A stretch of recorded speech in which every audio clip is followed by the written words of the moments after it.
how do you integrate them with battery systems like this?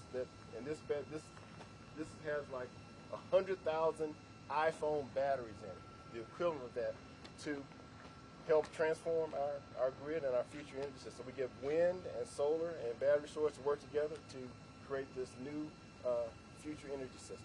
You know, when I think you know this, Kelly. When Barack and I got elected, he asked me to run the recovery program, and we had a notion that we were going to be able to use wind and solar and be able to transport it across the country on high tension wires. We didn't figure on not in my neighborhood. No, I'm serious. Right. And I remember we had this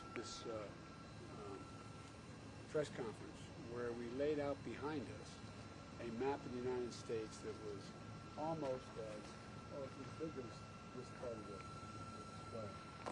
And everywhere we're going to transport energy and how we're transferring it, up into a light would go on, so the whole nation was connected. Yeah.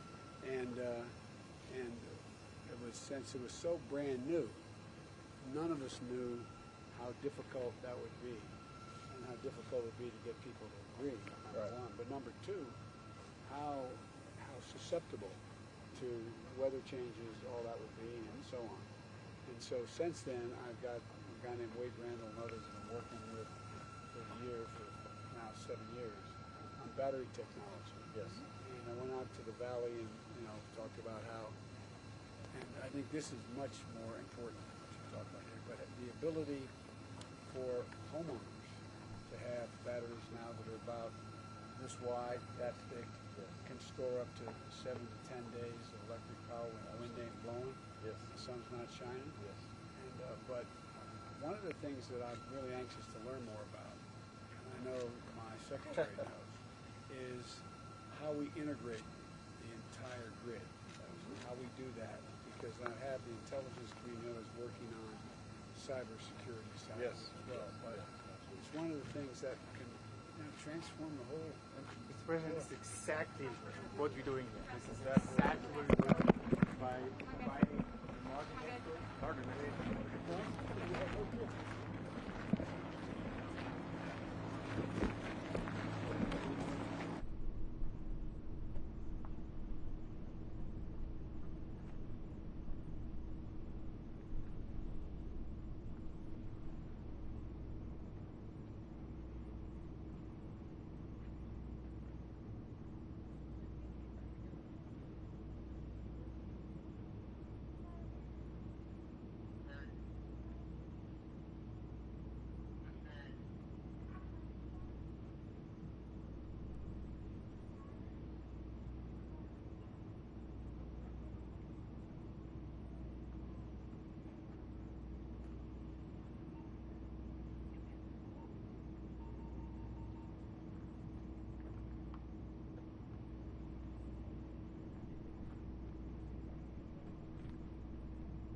2035 and 2050 energy goals. We'll need at least 10 times as much wind deployment as we have today. But that 10 times means we need to do a few things differently. For instance, we can't be sending 10 times as many retired blades to the landfills.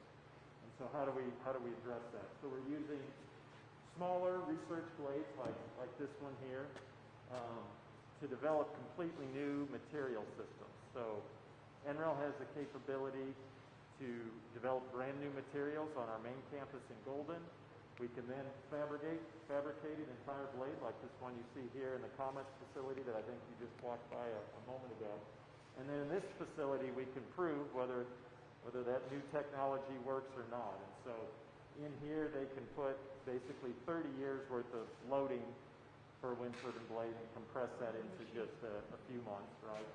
And then more dramatically, you can actually load it until it snaps in half, which is quite dramatic, as you might guess. And so especially in a room this small. Yeah. Exactly. And so we have the control room back there with the bulletproof glass and all of that, because it is quite remarkable when that happens. And this whole process, including what happens in this building, with again sort of doing the testing and proving out the technology, is critical for the technology transfer. What is the fundamental change in the material? Yeah, great. So this, is mostly fiberglass and epoxy resin, and this is actually just a filler material. That's balsa wood in there, like you may have used in middle school projects or something. And so it's that epoxy or resin material that is the problem today to doing anything with it at the end of life. You can't, once the epoxy sets, you can't do much with it. So what we're developing, both thermoplastic resins, which you can melt out at the end of life, as well as bio resin, so from biomass feedstock, corn or something else, which we're trying to get to fully recyclable blades in the near term. And as you might guess, the industry really likes to see it proven in a test facility like this before they're willing to take that kind of jump. So allows you to chop it up, put it in a field, it will biodegrade and leave no footprint. Exactly, and we're even, that's totally true, we're even shooting for, can we just reuse the same material in a new blade? That's kind of our ultimate goal. Yeah. Yep. Now how long will it take? How much stress for how long you put on this blade before you begin to know what's happening? Well, it's to break it, for instance, it depends on the blade architecture and size, but many tons of load to get this to break. I think Martin may have already shown you the large blade closer to this one is smaller because we can do the research we need. Leave it down as well as those are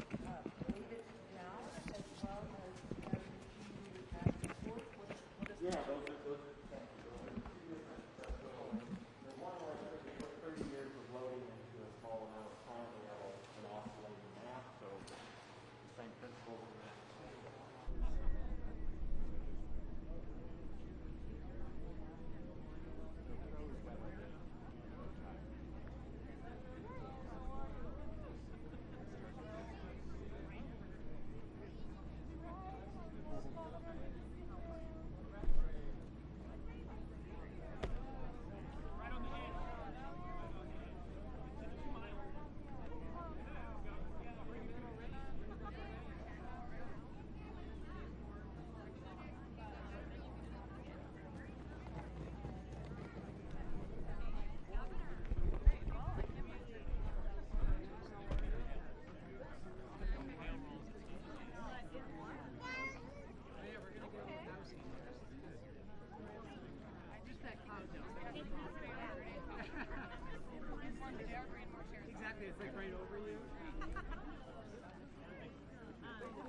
Podium microphone check. 1, 2, 3, 4, 5, 6, 7, 8, 9, 10.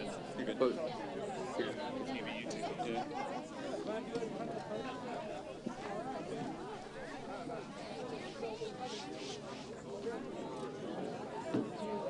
Check 1, 2. Check 1, 2. This is a sound check. This is a sound check. 1, 2, 3, 4. Podium check. 1, 2. 1, 2, 3, 4. Check 1 2. Check 1 2. 3 4. Check 1 2 3 4. Podium check. Microphone check. 1 2 3 4.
See what I mean? That's what he's. Oh yeah, no, that's fine. That's fine. Okay. And his glasses, if he wears them, Yeah. they should still work. Are yours polarized? No. The guys checked; they had polarized and it seemed to check out fine. So.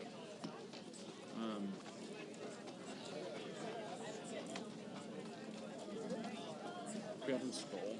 Yeah.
Walking this way, do you see him?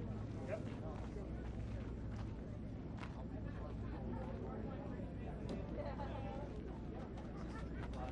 Thank you.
Hello, everyone. Welcome to the National Renewable Energy Lab. Yay, that's right. Secretary Granholm, thank you. This is an important national research institution here in Colorado that is powering the renewable energy revolution across the country and across the world with global partners. We are so thrilled that President Biden is visiting us for a Build Back Better tour. And I want to thank the Biden administration for being such an important partner in the fight against climate change. We've seen the impact of climate change right up close and personal here in Colorado. For us, it's a jobs issue, it's a quality of life issue. Some of our most important industries in our state, agriculture, the ski industry, outdoor recreation, are climate dependent. We've had mudslides in Glenwood Canyon this year. We can see visually right here the impact from the California fires that has caused poor air quality across the American West these last couple of months. And in the aftermath of these climate-induced events, we've taken immediate steps to support our communities, and we've partnered closely with the federal government. When I ran for governor, I ran on the bold goal of us achieving 100% renewable energy for Colorado by 2040. And at that time, there were those who wrote that off as pie in the sky, but we know that it's a vision that will become a reality here in Colorado. And frankly, the federal cooperation and resources is a big part of that. President Biden's Build Back Better agenda directly helps support the work that we're doing here in Colorado, one of the leading states on the clean energy revolution. The clean energy sector employs 60,000 Coloradans, 17,000 in good-paying renewable energy jobs, saving consumers money on electricity, on the cost of their vehicles. The time to seize this market-driven transition to renewable energy is now. It's time to stop forcing consumers to pay more for their electricity just to prop up coal power plants for another year or another decade.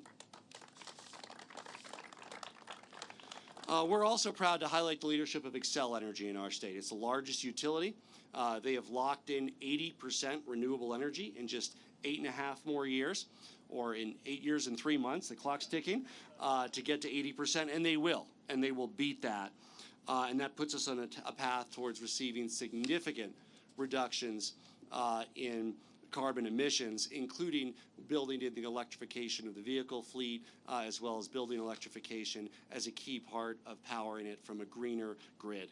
I'm excited to turn it over to someone who's truly been a good partner for the Colorado, along with their Colorado Director, Alice Jackson, and leading the transition towards clean energy from the utility side here in Colorado. I'm proud to introduce Ben Folk, the CEO and Chairman of Xcel Energy.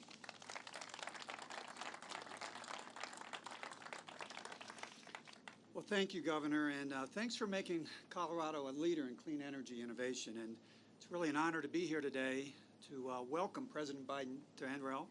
I'm also pretty excited to talk a little bit about the Xcel Energy story.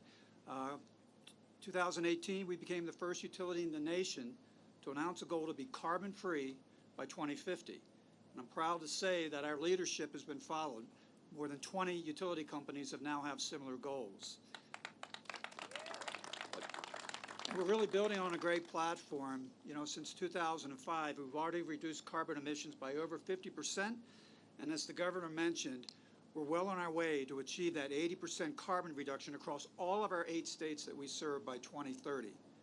So we're excited about that because we're going to keep our product affordable and reliable, and that means that we can support decarbonization of other business sectors like transport. In fact, just last week here in Colorado, we announced 3 programs that will help get even more EVs on the road. So, Governor mentioned it, but renewable energy across our 8 states is a big part of how we are reducing our carbon emissions. In fact, we're blessed with great wind and solar in the 8 states we serve. It'll allow us to have 2/3 of our energy by 2030 coming from wind and solar, 80% wind and solar here in Colorado. So we're excited about that, but we all know that the big grid can't just run on renewables. We do need backup generation to make sure that our customers have safe, reliable, affordable energy. And that's why it's so great to be here at NREL, because I think NREL will have a big part in developing those technologies that will allow us to reach that 2050 goal of being carbon-free. Of course, sound policy is important too. And the President, his administration, and Congress are working on a suite of policies that I think have the potential to really accelerate that clean energy transition. And I can tell you, as a company and as an industry, we want to go absolutely as fast as we can, but we don't want to leave anybody behind. We don't want to leave our employees and communities behind, and that's why we've partnered with our largest labor union, the International Brotherhood of Electrical Workers, the IBEW. And that partnership's critical today as Congress considers these energy policies, and it's critical tomorrow as we continue to move away from coal and embrace those clean, carbon-free technologies. So I know our industry, our company, and our workforce is ready for the challenge, and I'm excited to see what we can do working together. And with that, I want to invite Julian Aguilar to come to the stage and make some comments. Julian?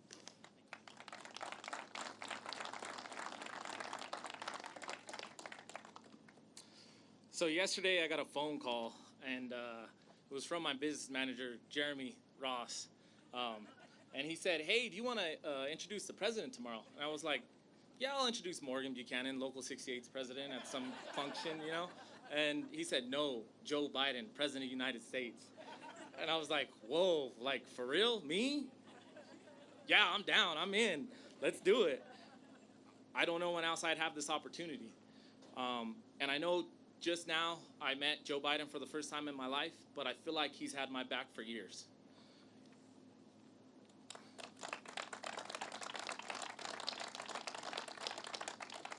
My name is Julian Aguilar, and I am a proud member of the International Brotherhood of Electrical Workers, Locals number 68.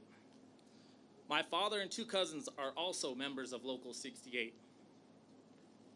My mother was a Teamster for the union in the city of Denver, Colorado, and she retired until she retired in 2019. My grandfather and uncle were both members of the Iron Workers Local 24. My grandfather was also the president of Local 24. You can say union is in my blood.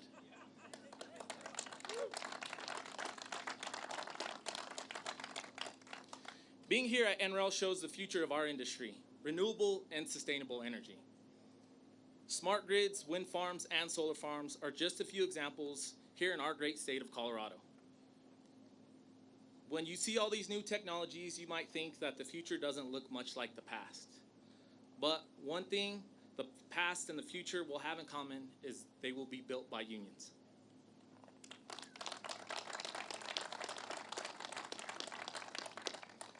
My 16-month-old son, Cristiano, is right over there. I see you, buddy. And he's there with my wife, Salome. And I want him to inherit a better and more sustainable future. I know that that's the future the President, Joe Biden, and my IBEW brothers and sisters are working hard to build every single day. President Joe Biden is not just pro-union, he's pro-people, and he's pro-America.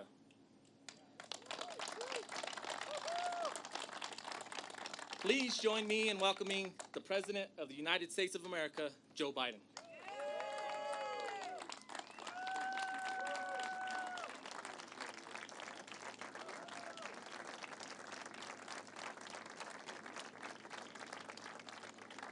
Thank you very much, Julian. Governor, and I want to thank you as well for all you do.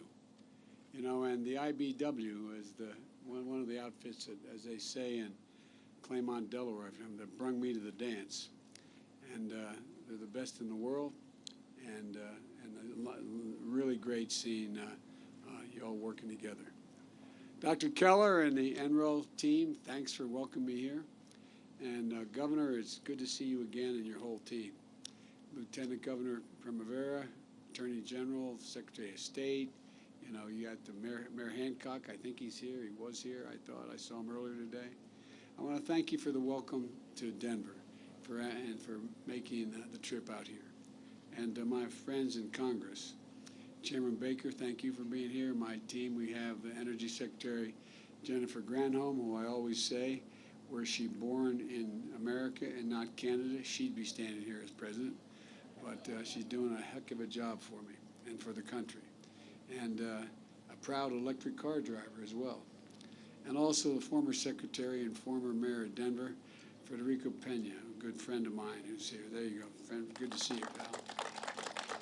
While I couldn't be here, I wanted to mention that the senator and my nominee for ambassador to Mexico is Ken Salazar.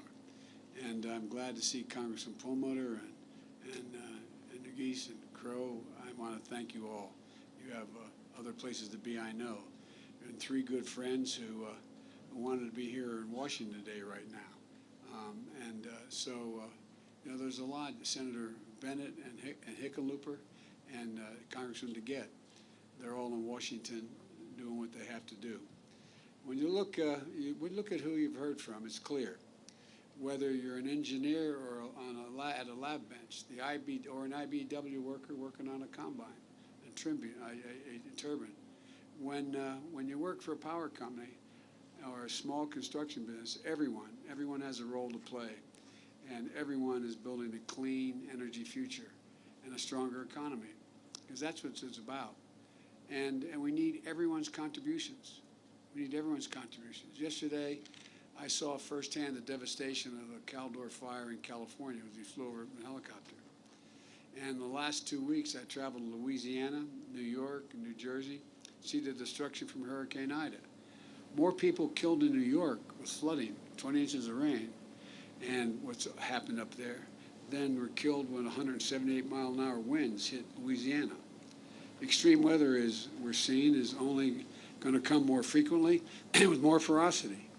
And we're blinking code red as a nation, and we really are.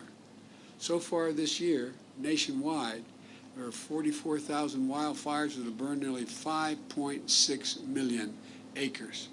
That's enough. That's the size of the entire state of New Jersey, burned flat.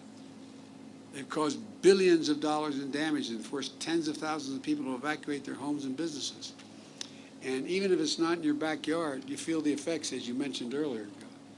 You turn on the local weather, in addition to telling you what the temperature is and what the precipitation will be, you want to know what the smoke forecast is going to be. When parents fear letting their kids out to play outside, it may trigger an asthma attack. You saw the vicious cycle this summer when heavy rains combined with the burn scar of 2020 Grizzly Creek fire.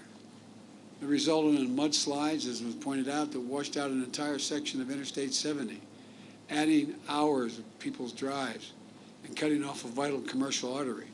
The bottom line is it's everywhere. It's everywhere. Communities that nearly 1 in 3 Americans call home have been struck by weather disasters in just the past few months. Hurricanes in the Gulf Coast are up this eastern seaboard. Wildfires threatening throughout the West and tearing it apart.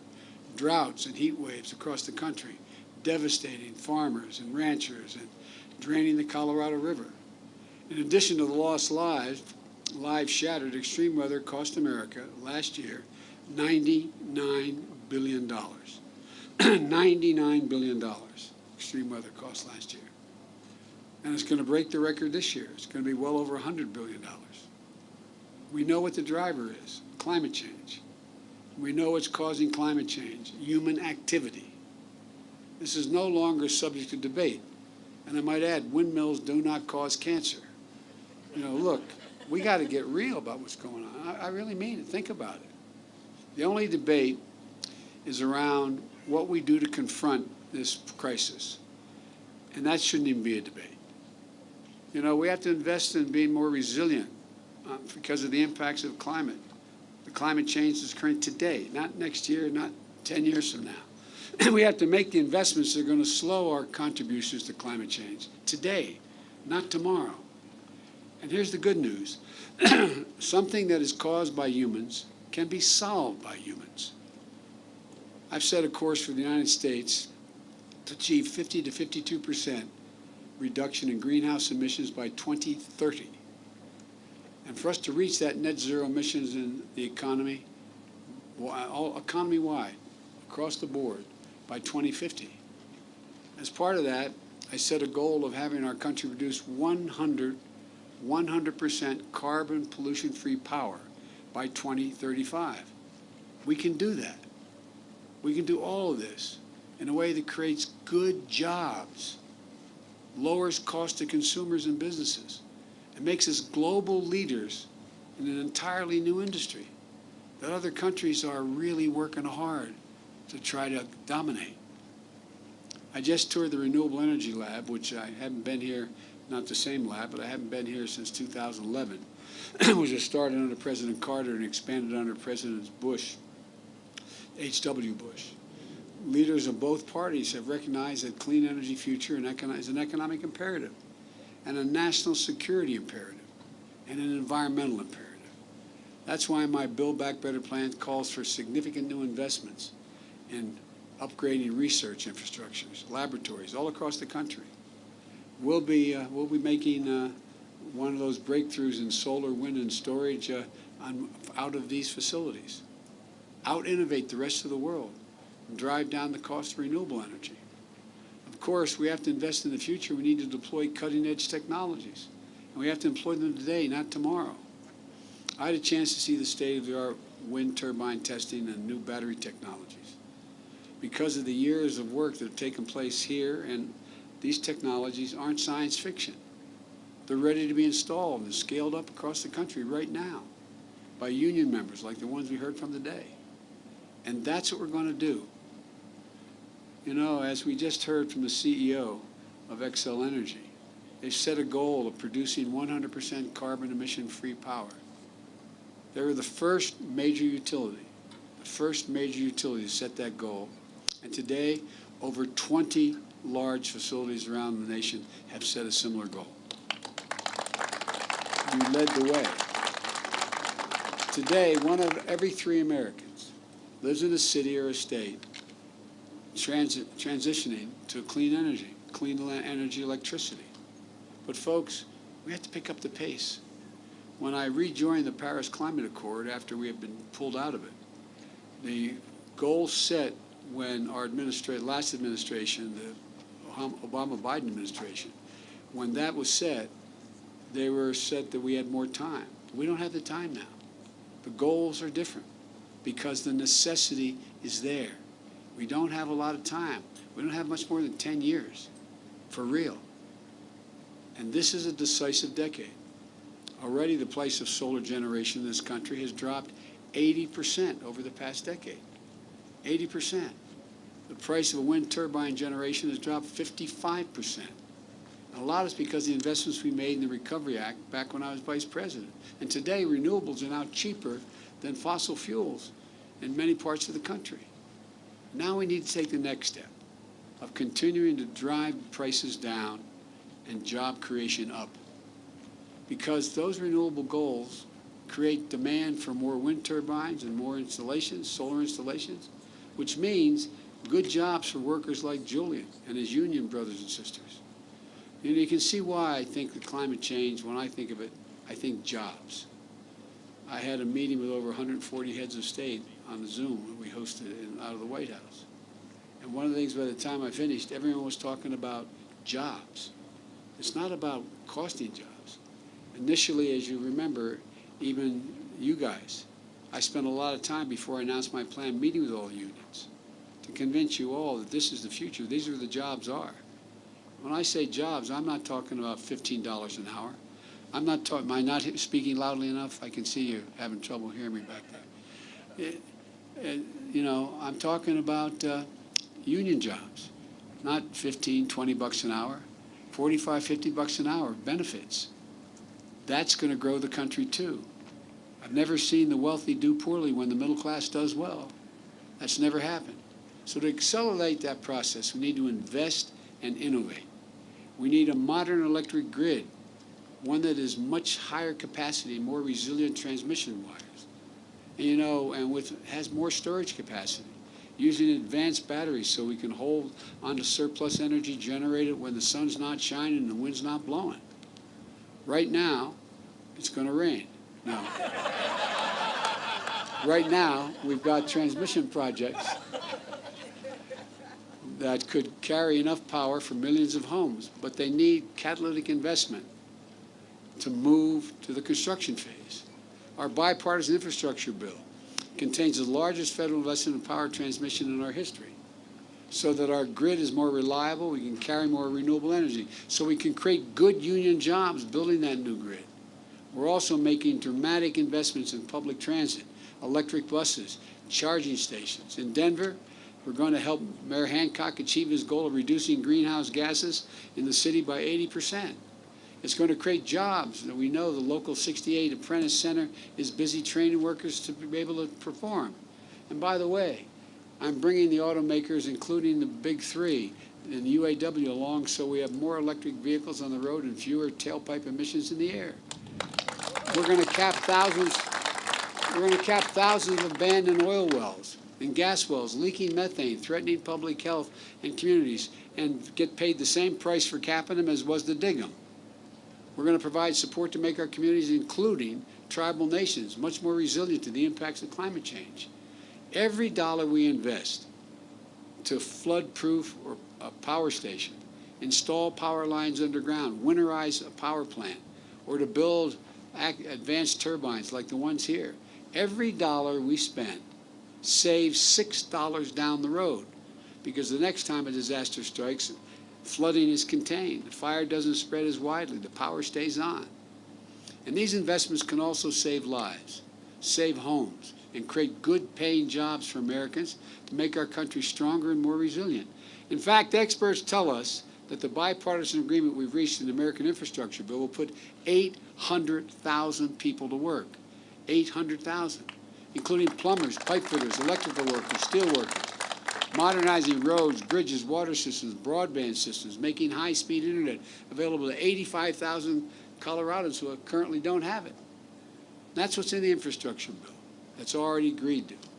And we're negotiating right now for my plan to Build Back Better, which includes additional action to address climate crisis.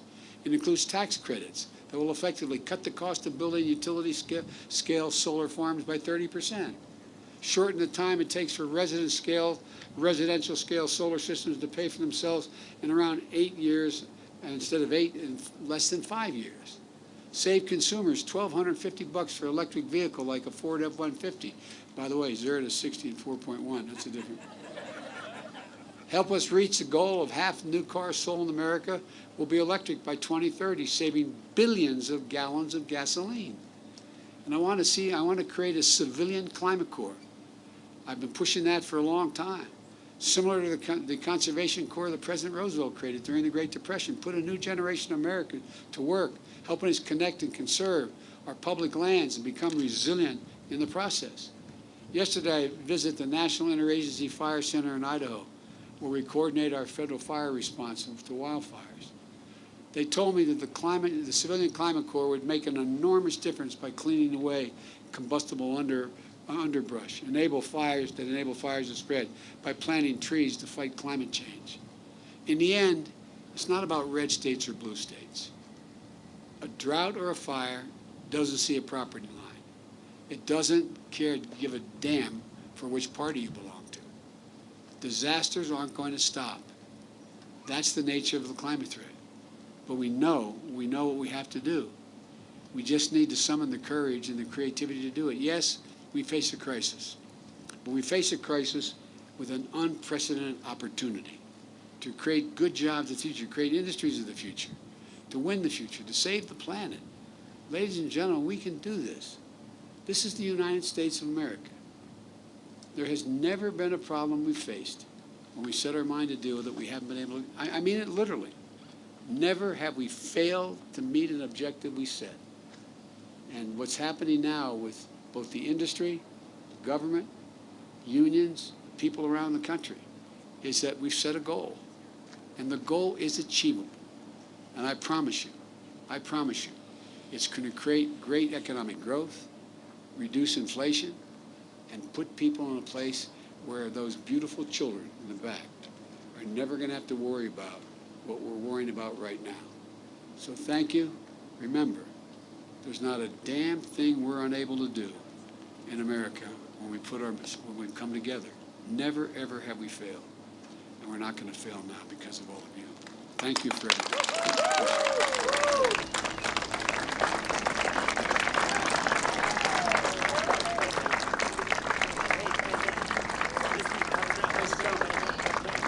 Thanks, everybody. I really mean it. Thank you, thank you, thank you. Appreciate it.